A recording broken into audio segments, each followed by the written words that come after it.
We all know this story, a fairy tale that feels warm and comforting, like a child's blanket. A beautiful princess, an enchanted sleep, a kiss of love, a happy ending. But pull back the lace curtain just a little, and something else appears.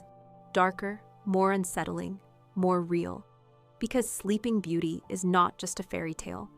It's a trace of an ancient fear frozen in legend. A tale whispered from one generation to the next, century after century. What if behind the magic sleep there was no spell, only despair? What if the kiss wasn't love, but ritual? What if the girl didn't wake, but was awakened, against her will?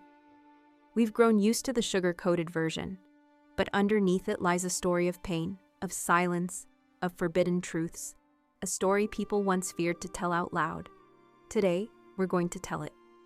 From fairy tale to fear, the version we know today, soft, safe, tucked into children's books under the name of the Brothers Grimm, first appeared in 1812 in a collection called Children's and Household Tales. That's where we first meet Briar Rose, the girl born as if by miracle, a king and queen, desperate for a child. Year after year, no hope, until one day from the dark water rose a frog. Not an ordinary one, a prophetic one. Whispers said it was a cursed witch, wearing a new skin. But the frog spoke. The queen would bear a daughter. 12 wise women were summoned to the child's birth, gentle ones, bright ones. Each one offering a gift, beauty, kindness, intelligence. But the 13th and the oldest, the bitter one, was forgotten, or perhaps deliberately left out. She came uninvited, wearing black, eyes like ice, and she brought no gift, only a curse. At 15, she whispered, the girl shall prick her finger on a spindle and die. The court froze. The infant slept, unaware that death now hovered above her cradle. But one of the kind women still held her blessing. She could not undo the curse, but she could change its power.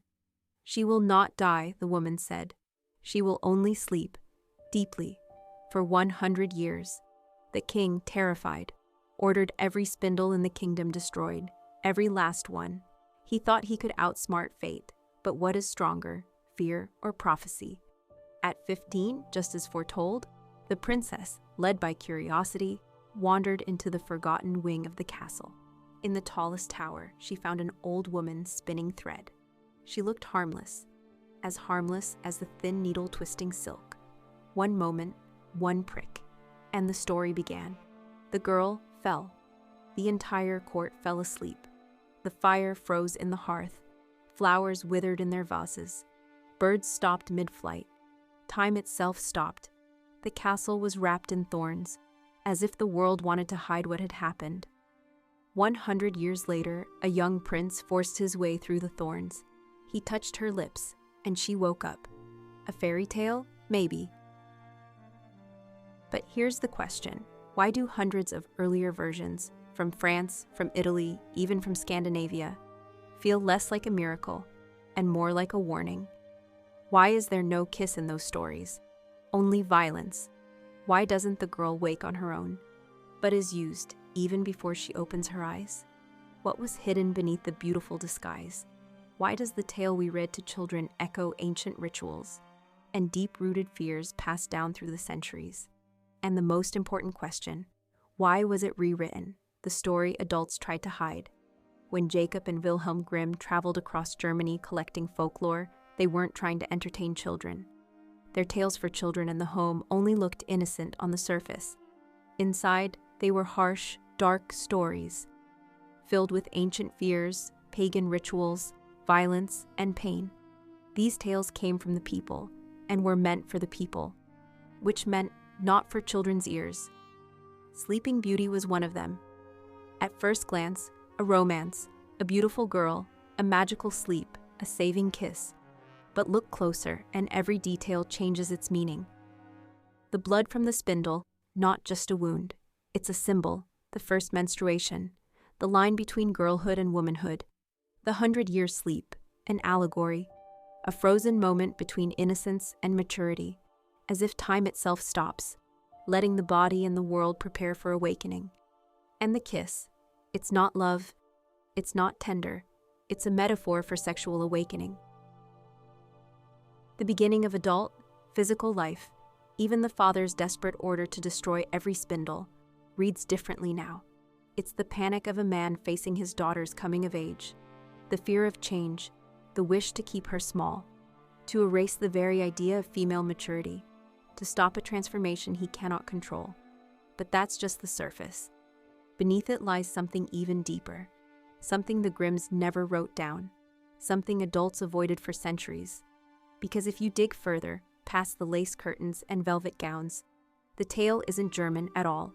It was born in Italy, 150 years before the Grimms, on the edge of the Middle Ages and the Renaissance.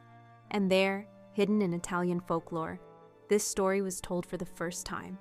And it was nothing like the soft, sweet dream we know. It wasn't about love. It wasn't about magic. It was about powerlessness, about violation, about a girl waiting in the dark, unable to speak. Are you ready to hear what really happened?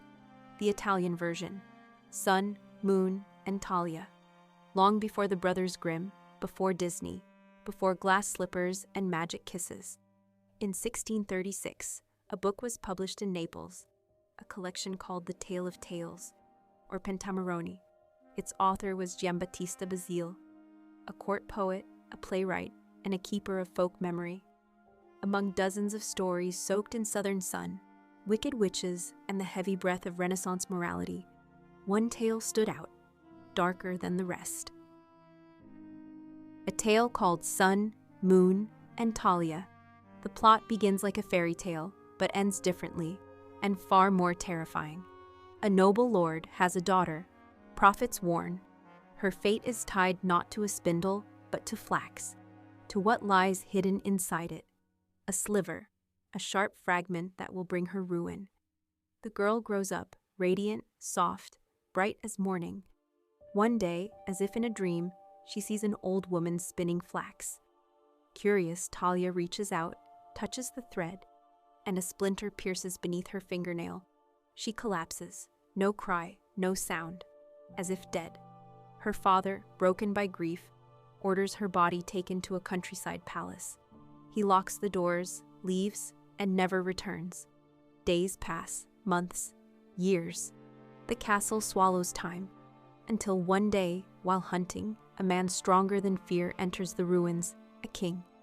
He walks inside, sees the sleeping girl, stares, and cannot look away. He tries to wake her, but fails. And then he stops trying. He does what today would be called assault. On a girl who cannot say yes, cannot say no, cannot say anything. He leaves. No remorse, no explanation. Will he forget? Or simply not care enough to remember? 9 months later, Talia gives birth, in her sleep, to a boy and a girl. Sun and Moon. That's what the fairies call them, the ones who secretly care for the babies.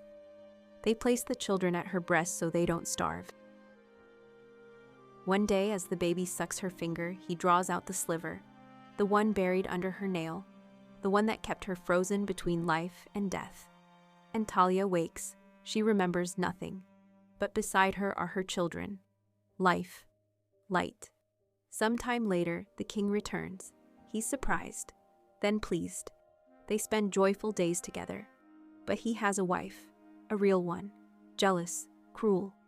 When she hears about the other woman and her children, the queen sends for the babies, under the pretext of meeting their father. Then she turns to the cook and says, "Cook them so he won't notice." The king eats, and as he raises the spoon to his mouth, the queen leans close and whispers, "Eat, you're eating your own." But the cook is not a monster. He spares the children, replaces the flesh with lamb, and waits.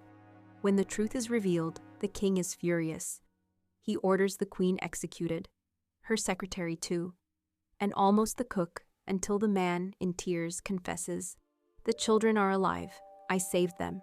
The king forgives him, makes him his royal chef, marries Talia, and the story ends with a strangely cheerful line, "Happy is he who is favored by fate, even in his sleep." But what kind of happiness is that? This was not a story about love. It was about powerlessness, about a girl who slept while men decided her fate, who did not choose, did not speak, did not resist. That is where Sleeping Beauty truly comes from, not from magic, but from darkness, the queen who never woke up. Sometimes a fairy tale feels too much like real life, and real life like a haunting. In the story of Sleeping Beauty, there's another thread, less known, but disturbingly real. A thread that binds sleep, beauty, and death. This is not a tale from legend. It comes from a royal tomb. Catherine of Valois, daughter of French King Charles VI and wife of Henry V of England, lived a life marked by tragedy. Married off young for politics, widowed early, she died in January 1437 at just 35 years old. By the custom of the time, her body was placed in a coffin alongside a wax figure, a perfect replica of her face. The wax was meant to preserve her beauty, eternal, untouchable, unchanging. But 100 years later, during the reign of Henry VIII, her grave was accidentally opened. And that's when another story began, a darker one. When the coffin was unsealed, they found her body almost untouched by decay. Her skin, her lips, her hair, everything seemed frozen in time. She lay there as if asleep, unaged, untouched, undead. People came to see her, crowds, tourists, students, schoolboys, all wanting to gaze upon the sleeping queen, the woman death could not destroy. In 1669, the English diarist and royal official Samuel Pepys described a moment that would shock even his own century. "I took the body of Queen Catherine in my arms," he wrote, "and I kissed her on the lips." Just think, I kissed a queen.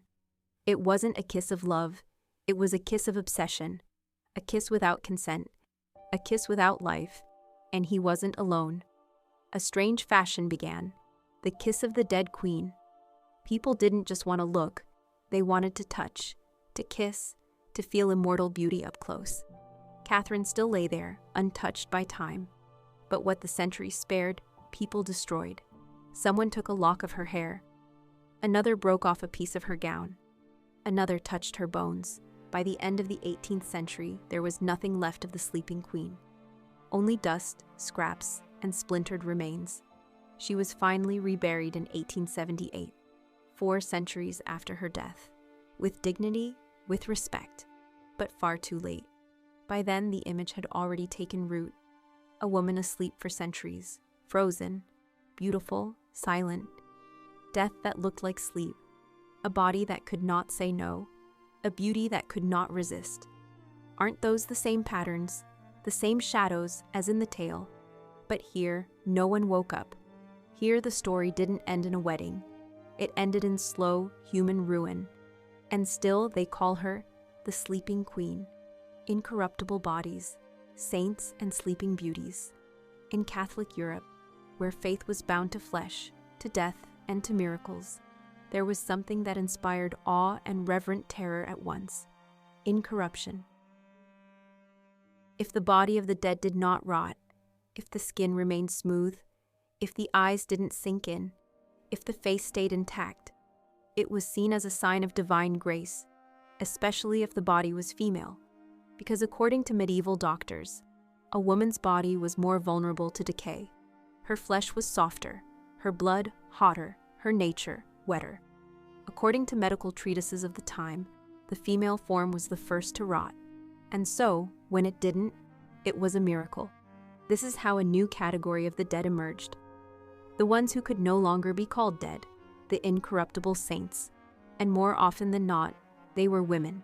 It was female bodies that became objects of worship.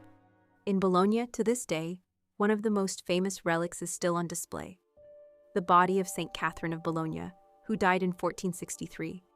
She was a nun, a painter, a mystic. They didn't bury her. They seated her, literally, on a throne, in an open coffin. She sits there still, darkened by time, with slender hands and a face in which they say you can still see serenity. Her skin blackened, but did not rot. Her features stayed, and most of all, she gave off a scent. Not of death, but something else. Not perfume, not roses, but something the monks called the odor of sanctity, Not incense, not sweetness, but a purity you could feel in the air. The church saw this as a victory of spirit over flesh. A woman whose body did not decay meant her soul had not fallen to sin. And it's here, somewhere between faith, rot, and fear, that the ideal image of Sleeping Beauty begins to form. Young, beautiful, untouched by time, pure, asleep, not dead, but not alive either, frozen in a perfect state, beyond desire, beyond aging, beyond will. Such a woman does not speak. She does not choose. She belongs to fate, and in that lies her sanctity. The legend of a girl who sleeps for 100 years became a new kind of icon in the religious imagination. Not a martyr, not a mother of God, but an eternal virgin trapped between worlds. No wonder these stories were beloved in both monasteries and royal courts. No wonder the corpse of Catherine of Valois, lying in Westminster Abbey for centuries, seeming alive, inspired not horror but wonder. It wasn't death that frightened people. It was when death didn't look the way it should. And if a woman died beautifully, without aging, without spoiling, her body became either sacred or legendary. Saint Catherine, Sleeping Talia, Princess Briar Rose, Queen Catherine of Valois. All of them variations of the same figure, a woman who could be kissed, displayed, kept, but never awakened, traces in ancient myths. If we dig deeper, beyond fairy tales, beyond Catholic legends, beyond folklore, we discover that the story of Sleeping Beauty is rooted in the very fabric of human myth. The tale of a woman who is hidden away, placed in a state outside of time, and later awakened by a force from beyond. This is not a medieval invention. It is older than Christianity, older than writing. It appears wherever humanity first tried to make sense of fate, the body, of female power, and female helplessness. In Greek mythology, there is the story of Danae, daughter of King Acrisius. He was told that his daughter's son would be the cause of his death, so Acrisius, like any man trying to outwit fate, did the only thing he thought made sense. He locked Danae in a bronze tower, far from men, far from sin. But fate needs no ladders or doors.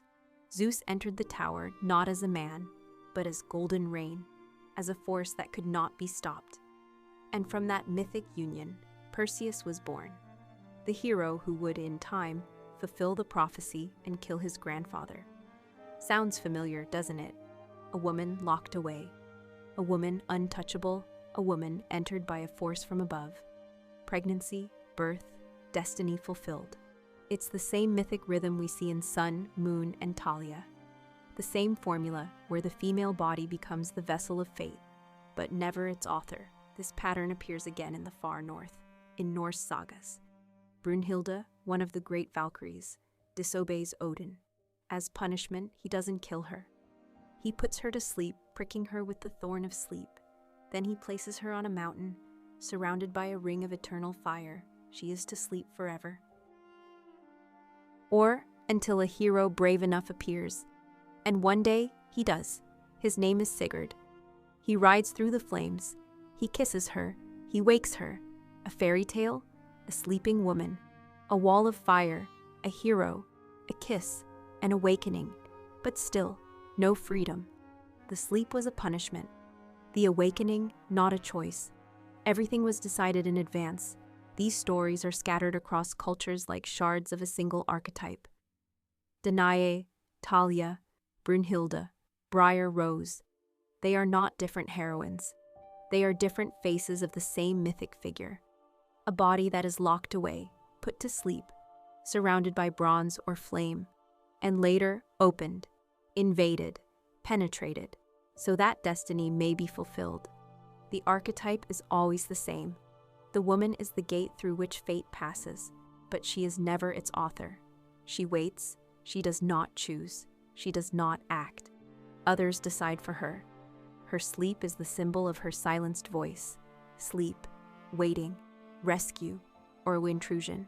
But behind all of it lies one ancient idea, a fate that cannot be changed, and a body that does not belong to itself. The woman who waits. The core of this story is not magic, not fairies, not thorns, not even the kiss. The real core is waiting. It is not a tale of miracles. It is a tale of the gaze, of how centuries looked at women, and how that gaze froze into the shape of a story, an imprint left in myth. She does nothing. She doesn't fight the curse. She doesn't flee the castle. She doesn't curse her fate. She sleeps. And yet, even in sleep, she remains the main character, not because she acts, but because her body becomes the battlefield for other people's decisions. The prince pushes through the thorns, not for glory, but for a prize. The father burns the spindles, not to protect her, but to silence her growing up. The fairies argue over her future as if she were treasure. The entire court falls asleep with her, as if her stillness is more important than time itself. She is the center, but she has no voice. Fate will unfold anyway, with the curse or without it, with the prick or without it, with the kiss or without it, because it is not she who decides.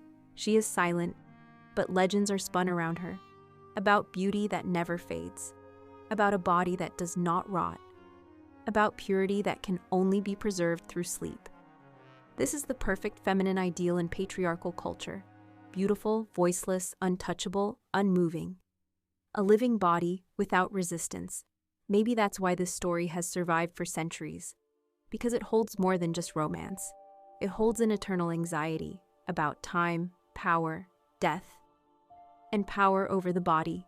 And maybe that's why every generation tells Sleeping Beauty all over again. Sometimes as a fairy tale, sometimes as a metaphor, sometimes as protest. Because somewhere deep down, we still hope that this time, in this version, she will wake up on her own